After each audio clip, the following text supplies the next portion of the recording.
J'espère que vous allez bien. J'ai fini les consultations là et il y a une histoire qui m'a rendu un peu triste. Il y a une femme pratiquement de 36 ans.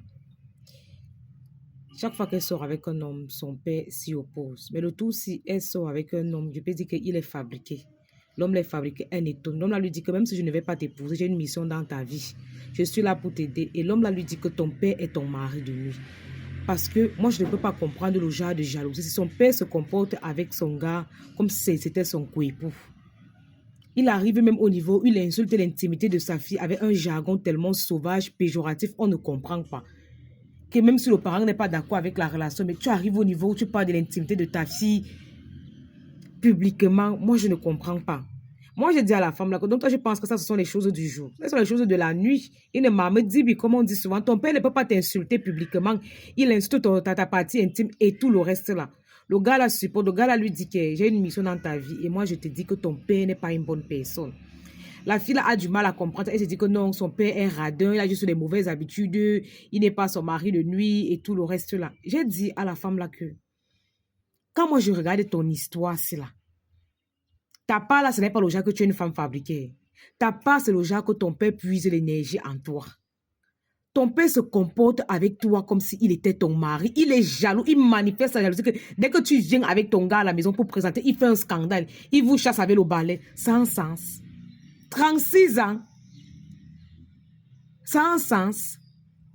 Parce que vous êtes parfois que quelqu'un te montre son visage, il te montre la sorcellerie. Mais toi, tu es toujours en train de dire que non, ce sont les papas de l'époque, il a les mauvaises habitudes, patati, patata. Ce n'est pas ça.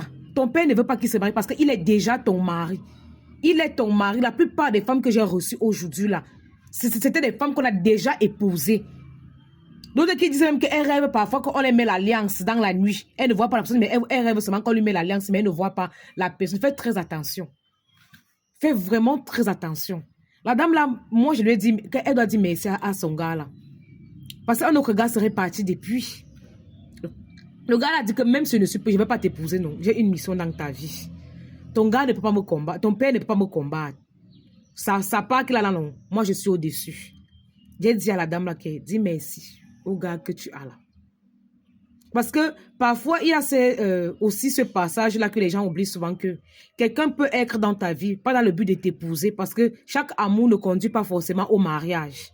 Quelqu'un peut être là pour te sortir d'une situation, il a une mission précise. Et dès qu'il accomplit la mission, là, il s'en va, la relation s'arrête. C'est nous les femmes parfois là que dès qu'un homme prend un peu soin de toi, il est un peu bien là, tu es en train d'imaginer tout et n'importe quoi. Les femmes, soyez sages. Un parent ne peut pas être contre toutes les relations de sa fille. Ce n'est pas normal. Ça veut dire que lui, il a prévu autre chose pour toi.